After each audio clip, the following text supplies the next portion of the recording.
2 balls and a strike to count on Taylor. Reyes fires, swinging a drive, deep left field. This is way back. Walk the ball.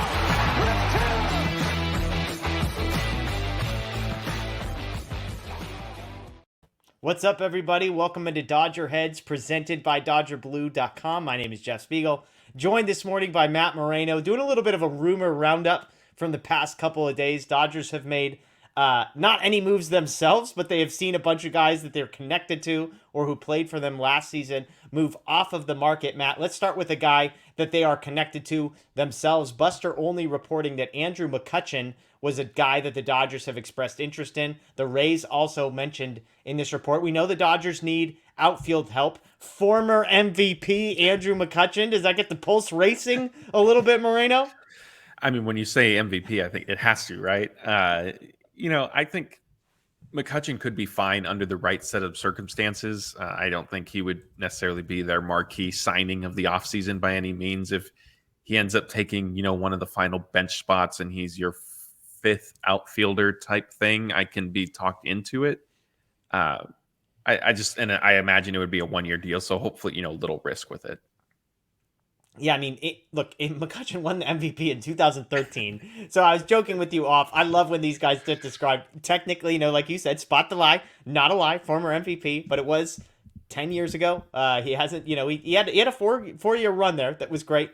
But that is not the player he is now. 2021, he hit 222. Last season, that average went up to 237, but his on-base percentage dropped 20 points. His slugging percentage dropped 60 points. And so those are the numbers you look at. There's not a ton of maybe confidence there. He did hit 17 home runs. The StatCast, I would say, is somewhat encouraging. 90th percentile for sprint speed for a guy his age makes me crack up. But everything's above average. When you look at exit velocity, it's 51st percent, hard hit 50th, but max exit velocity, 69th percentile.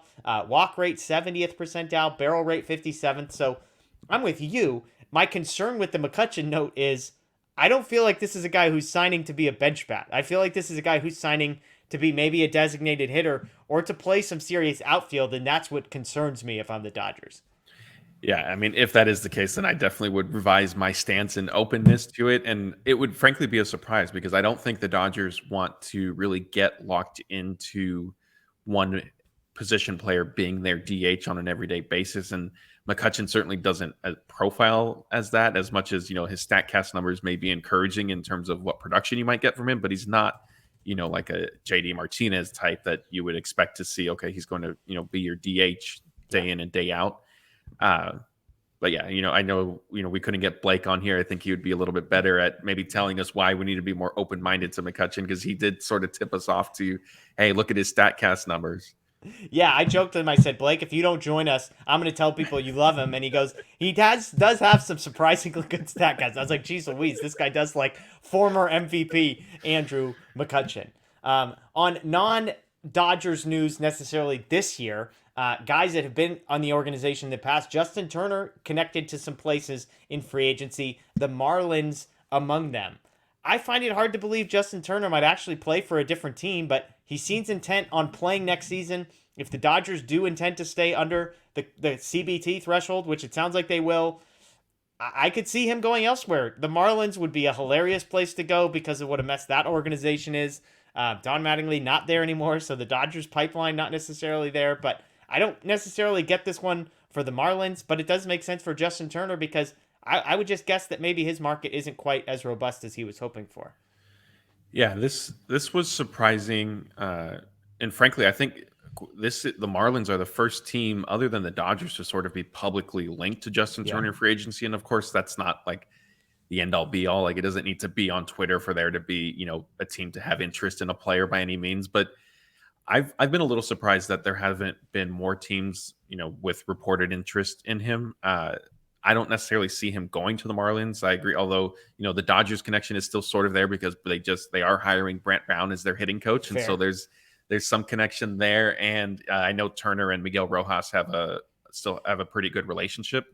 But I agree. I mean, I wouldn't be fully surprised if he's not necessarily re-signed by the Dodgers just because I think they're operating with some pretty tight budget in mind this offseason. but if I don't see I don't see him ending up on the Marlins. Yeah, me either. I mean, the Marlins need hitting, and there is some talent there. So I mean, maybe it's a better fit than I'm giving it credit for. Real quick, we did a live show last night breaking down some of the moves earlier. Bellinger is signed with the Cubs. Andrew Heaney signed with the Rangers. Tommy Kahnle has signed with the Yankees. Of those three guys who signed yesterday, which of those is the most surprising to you? That's a good question. I'll do Bellinger only because of the value of the contract he ended up getting, and I know it's structured kind of a little bit wonky, and so like it's a multi-year deal, but really the mutual option is all but guaranteed to be declined, and so once the dust settles, he'll basically be getting a $17.5 million salary for 2023.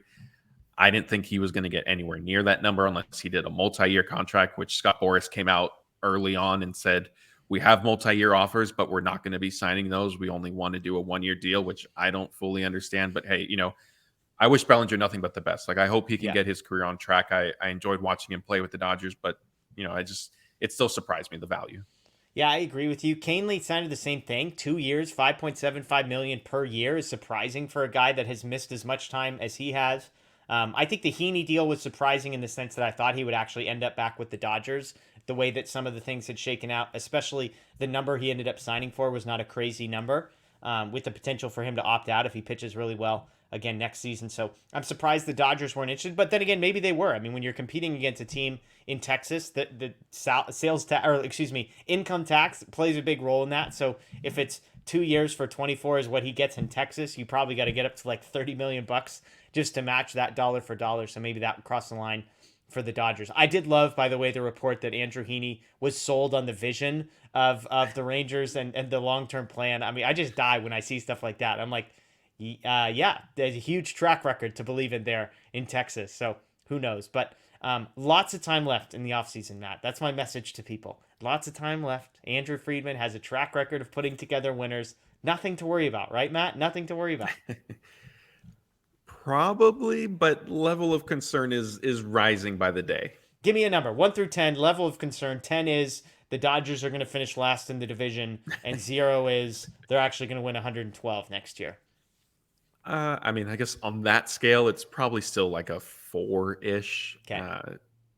It's more of, not necessarily, it's more seeing a lot of options that I thought made sense for the Dodgers kind of come off the board and wondering, okay, like I alluded to in our live show, like if they're not spending for that guy, are they going to spend for some of the other players that are still available? But like you said, Friedman does deserve the benefit of the doubt because frankly, we could be doing another live show because the Dodgers pulled off a 3-team trade and addressed all of their needs at once. Yeah, I'm at 2.5 until all the shortstops are off of the market.